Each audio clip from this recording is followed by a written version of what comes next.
vida? A resposta intuitiva é: a pessoa humana não tem preço porque está acima de qualquer avaliação pecuniária.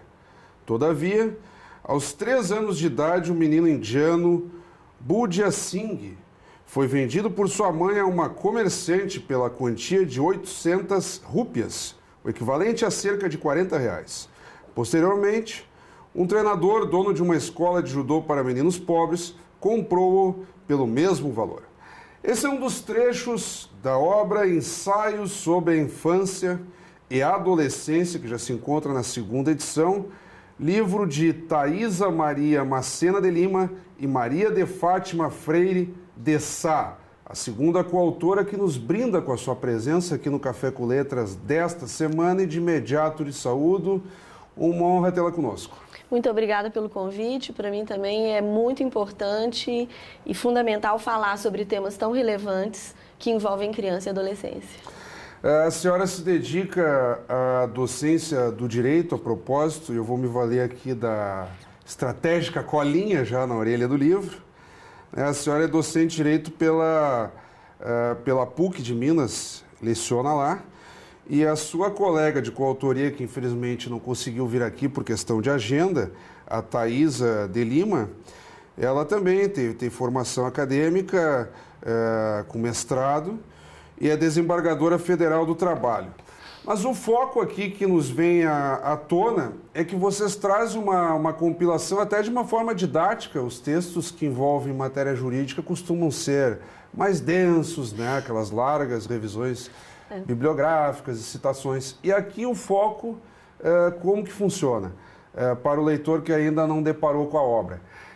Vocês problematizam cases. Nós estamos aqui, por exemplo, num trecho que eu pensei para a abertura do programa, o caso de um menino indiano, e depois vocês fazem correlações com perspectivas teóricas e legais, no sentido de buscar estratégias, soluções para os problemas, ou clarear pelo menos o cenário para o leitor mais desavisado, o sujeito se ligar, bom, mas aqui daqui a pouco o caminho é esse para tentar uma solução. Perfeito. Esse é o enfoque do livro mesmo. Quando nós decidimos escrever, nós temos 2 livros assim, um chamado Ensaio sobre a Velhice e esse Ensaio sobre a Infância e Adolescência. A parceria é uma parceria com uma professora realmente da PUC Minas, a Thaisa Maria Macena de Lima, que também é desembargadora do trabalho, e nós duas somos docentes no programa de pós-graduação em Direito da PUC Minas e também na Faculdade Mineira de Direito. E nós sentíamos muita falta de levar o direito para pessoas que não eram do direito. Então, esse foi o enfoque do livro.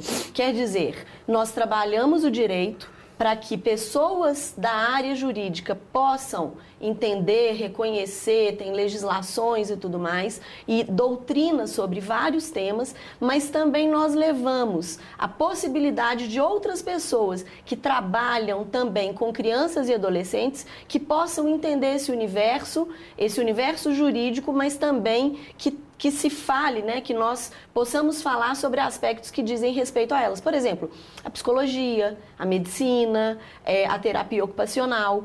E aí a ideia para facilitar essas situações seria no sentido de realmente trazer um caso concreto ou trazer algumas situações concretas e ali, a partir dessa situação concreta, trabalhar o conteúdo dogmático do direito e, ao mesmo tempo, outros conteúdos que, porventura, possam ser interessantes. Esse caso que você leu, ele está acho que no primeiro artigo nosso, no primeiro ensaio, eu também tenho que sempre verificar, porque são vários os ensaios, mas é um caso de um menino em que a gente abordava a construção de direitos da personalidade. O que são direitos da personalidade? São situações, são aspectos da personalidade atinentes a cada um de nós. O direito à intimidade, o direito à privacidade, o direito a um livre desenvolvimento dessa pessoalidade, da personalidade. E ali, no caso, o que houve foi um desrespeito a esse direito da personalidade dessa criança. Quer dizer, não aconteceu no Brasil, mas nós sabemos muitos aspectos, muitas situações que acontecem no Brasil, como trabalhos escravos, né, de infanto-juvenis, enfim. E nesse caso desse menino, foi realmente um menininho que tinha um talento para corrida, muito grande, e um professor, uma pessoa, viu essa criança correndo e, a partir daí, a mãe vendeu essa criança. Quer dizer, ele foi tratado não como um sujeito de direitos, mas como um objeto de direitos. E hoje em dia o que nós trabalhamos e o que o direito vem mostrando, a psicologia e tudo mais, é uma busca por uma autonomia cada vez mais crescente da criança e do adolescente, porque eles são pessoas em desenvolvimento. E aí, a partir dessa autonomia, muitos aspectos fluem, muitos aspectos sobressaem, ressaltam aos nossos olhos. A questão, por exemplo, de uma autonomia de uma criança para uma tomada de decisão médica, uma autonomia de uma criança e de um adolescente para uma recusa de um tratamento, né? Como que tudo isso pode ser pensado nos dias de hoje, diante dessa complexidade da vida? E olha só, sempre se fala, temos leis demais, o caminho não é criar mais leis, nós temos a propósito uma casa legislativa, que uma das funções de um vereador é propor leis, né? Depois fiscalizar o executivo, administrar a própria Câmara e por aí afora. Mas muitas vezes as pessoas não dominam os seus direitos e também há uma certa confusão aí. Até que ponto eu posso acionar para reivindicar um direito que não foi obedecido? Aqui é uma situação gritante. É evidente que não se pode tratar um ser humano como uma mercadoria e sair vendendo. Vocês têm a pretensão, daqui a pouco, de possibilitar ao cidadão médio, eu digo cidadão médio, até aquele que tem uma formação intelectual boa, uma colocação tranquila de mercado, muitas vezes não dominam seus próprios direitos, ou até aqueles advogados que são de uma área, desconhecem quase que por completo a outra, né? Tem muito disso, né? Então vocês têm a pretensão de daqui a pouco o sujeito entender, bom, mas aquela situação poderia ter resolvido então dessa forma, quando se repetir, com base no que eu estou lendo aqui, até para procurar o advogado certo se torna mais fácil. Vocês têm essa pretensão? Na verdade, quando nós... Eu acho que um aspecto importante que dá para discutir a partir da sua fala é a ideia de que o direito, ele é vida. E que a vida, muitas vezes, é complexa demais para ser colocada num catálogo fechado de regras. Esse é um aspecto. Isso não quer dizer que nós não necessitamos de normas. Claro que nós necessitamos de normas, né? Em relação à criança e adolescente, nós temos o Código Civil, nós temos o Estatuto da Criança e Adolescente, nós temos normas internacionais, né? Convenções internacionais também, que são muito importantes. E, além disso, nós temos princípios constitucionais. Então, quando nós falamos, por exemplo, em decisões de caso, sim, nós temos, em alguns aspectos, nós criticamos decisões aqui, né? Eventualmente trazemos alguma decisão judicial. Por exemplo, uma decisão de uma criança, até é um caso paraguaio, e foi um caso que nós poderíamos trazer para o Brasil para discussão e tudo mais, e outros casos também brasileiros, né? Mas nesse caso que me lembrou, é o caso de uma menina de 10 anos que engravidou porque ela foi abusada pelo padrasto. E em relação a isso, e aí houve a gravidez e a mãe pediu para que fosse feito um aborto. E foi negado no Paraguai, porque na legislação paraguaia a possibilidade de aborto é só quando há risco de morte para a mãe. E não quando há, por exemplo, um caso de estupro. Que no Brasil isso poderia ser feito, né, um aborto em caso de estupro, né, porque o Código Penal permite. Isso foi amplamente discutido, né?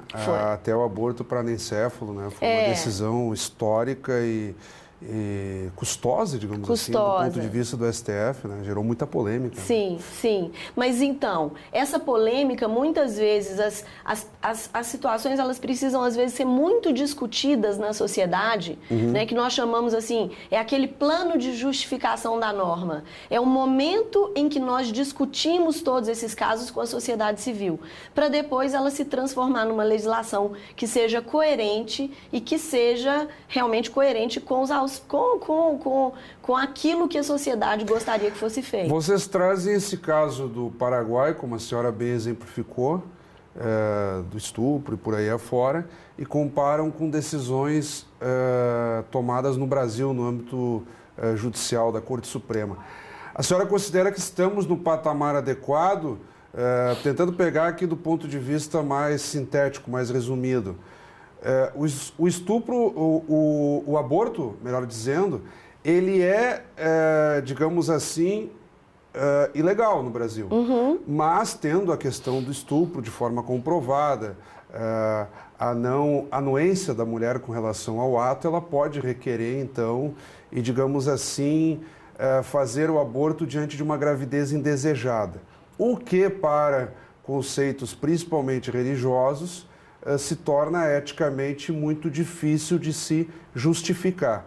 A senhora considera que chegamos no ponto adequado com relação a esse tema, ou precisaríamos daqui a pouco calibrar melhor a lei, rediscutir? E que patamar está no momento que a senhora levanta o comparativo entre o que é praticado no Paraguai e no Brasil?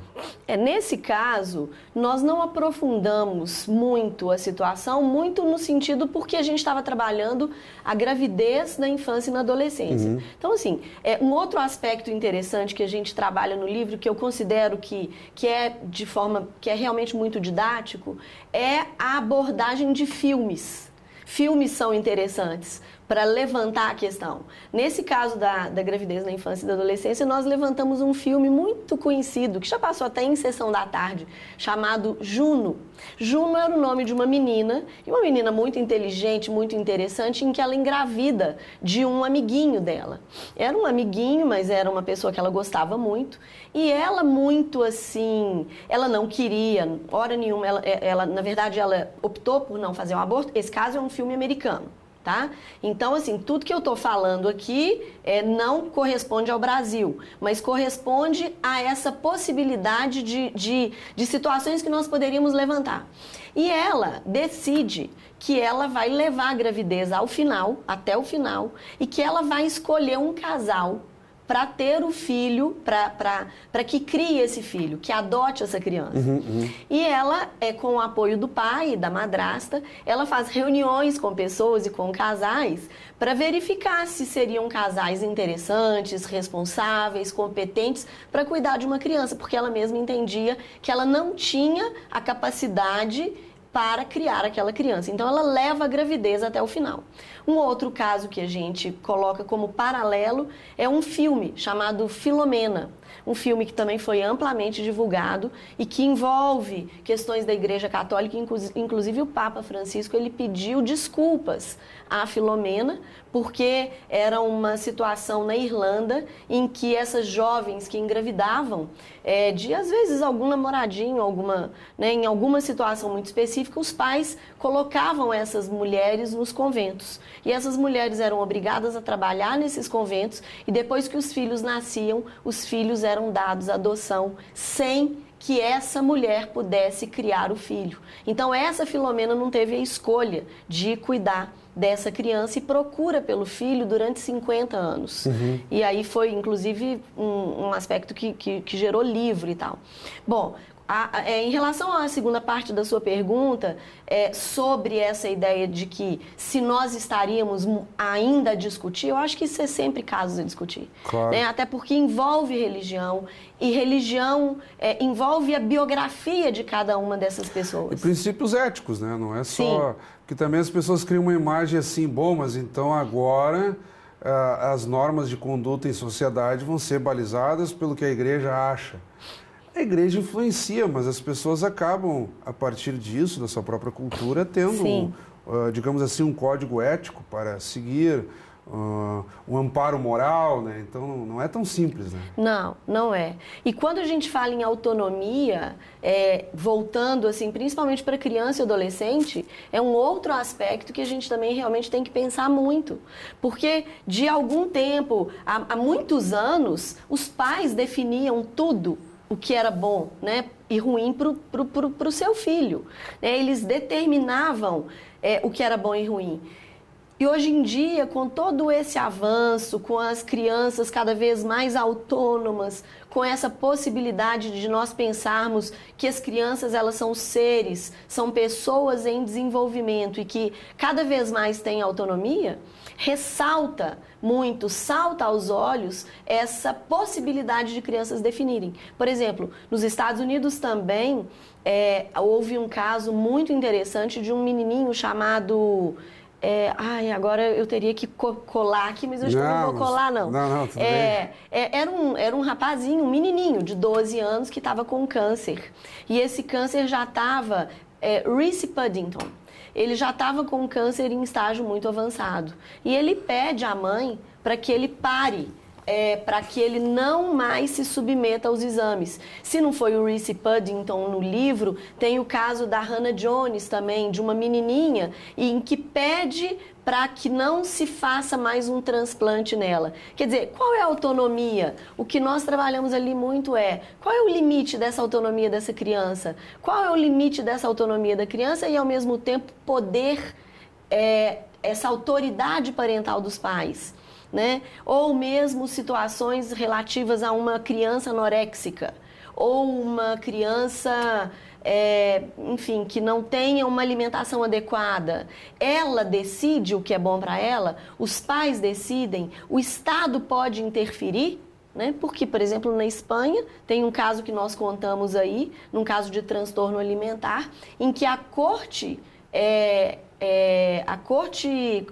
espanhola retirou a autoridade parental dos pais por causa de uma alimentação inadequada em relação a uma criança que sofria já de um transtorno alimentar. Será que no Brasil nós poderíamos pensar nessa situação?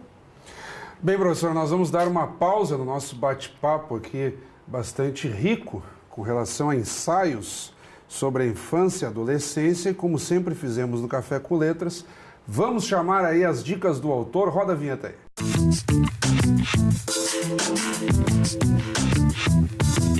Nas dicas do autor, recebendo aqui a professora Maria de Fátima Freire de Sá, com a obra Ensaios sobre a Infância e Adolescência.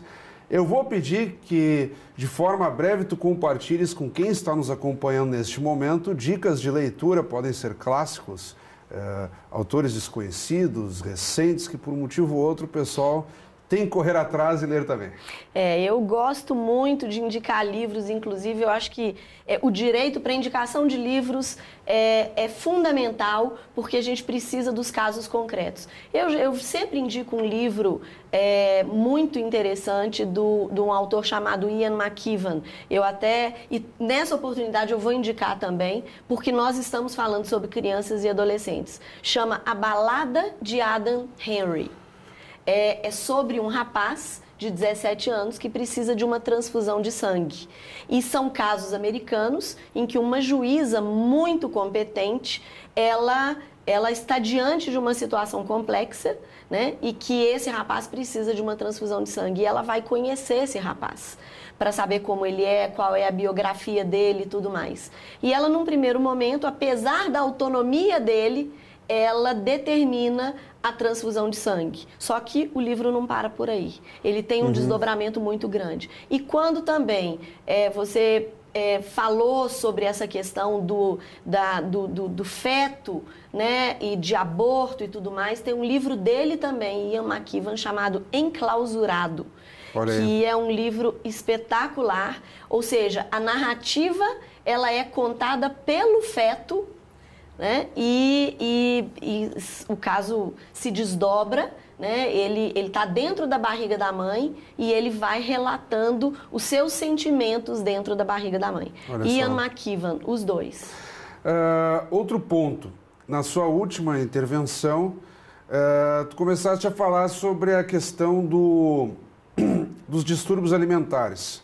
Tratamos aqui de trabalho escravo, tratamos aqui de aborto, alguns aspectos da maternidade, ou seja, de uma forma ou de outra, até aqui no programa nós estamos tentando dar uma visão panorâmica com relação ao livro.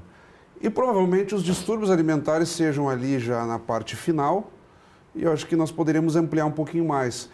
Porque começa num problema de saúde pública, Claro que o sujeito um pouco acima do peso tem lá suas dificuldades, deve correr atrás, fazer exame de colesterol, aquela história toda, tentar ter uma dieta adequada, mas nem sempre o sujeito, por motivo de não estar longilíneo, como um esquadrão da moda lá, magrinho, ele não seja uma boa pessoa ou não tenha condições de viver bem. E aí entram os problemas de bullying, que o livro acaba explorando do ponto de vista legal e tendo como pano de fundo o ambiente escolar.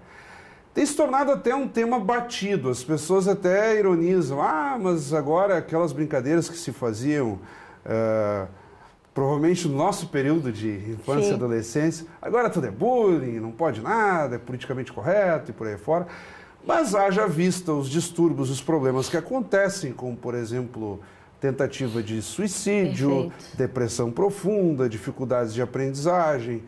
E por aí afora, o livro também se debruça a tentar clarear o que tem sido feito do ponto de vista de proteção legal no combate ao bullying. Eu gostaria que a senhora ampliasse um pouquinho dentro desses minutos que ainda temos. Tudo que você disse é muito importante e, apesar de batido, ele é pouco falado. Quer dizer, ele fica sempre na superfície. Aí é que está. Né? Essa é que é a grande questão. Porque, e quando a gente fala, por exemplo, nessa possibilidade dos bullings, na possibilidade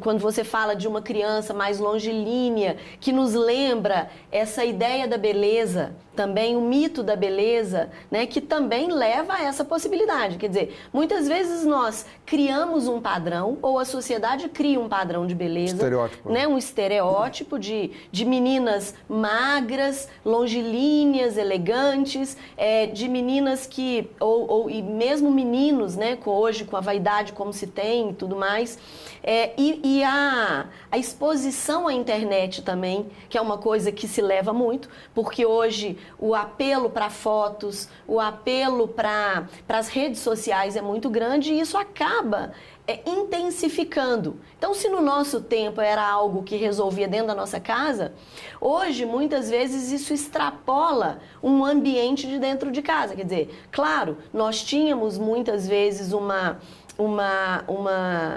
necessidade de resolver os problemas, porque muitas vezes a gente não falava com os nossos pais, né, ou pessoas de gerações anteriores também tinham que resolver aquilo e era, de certa forma, um bullying, mas hoje a intensificação desse bullying é muito grande. Veja, por exemplo, crianças, às vezes 2 jovens, que muitas vezes têm relações sexuais ou exposições de fotos íntimas. E muitas vezes quem expõe a foto é um jovem também de 16 anos, de 15 anos. Né? Expõe a foto de uma menina, uma namoradinha, por uma briga numa escola, por exemplo. Quer dizer, isso leva ao suicídio.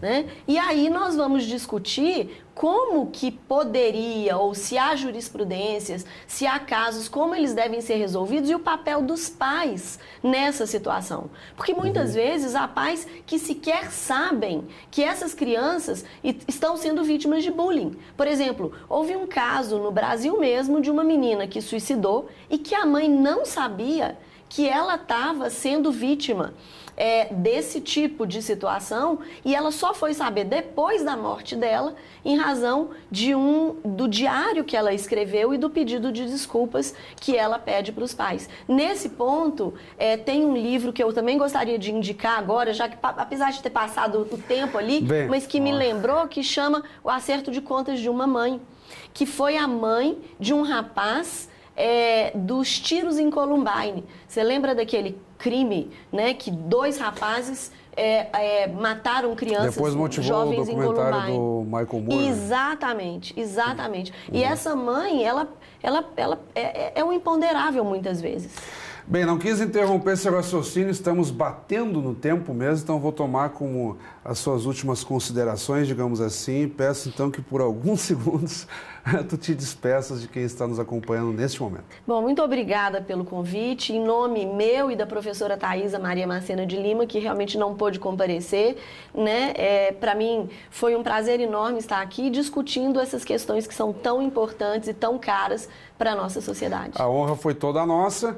Acabamos de conversar, então, com a professora e advogada Maria de Fátima Freire de Sá, ela que é coautora, junto com a também professora e aí desembargadora Thaisa Maria Macena de Lima, de Ensaios sobre a Infância e a Adolescência, obra que foi pauta, então, do Café com Letras desta semana. E como sempre, também convidamos a todos que continuem acompanhando a nossa programação. Até o nosso próximo encontro.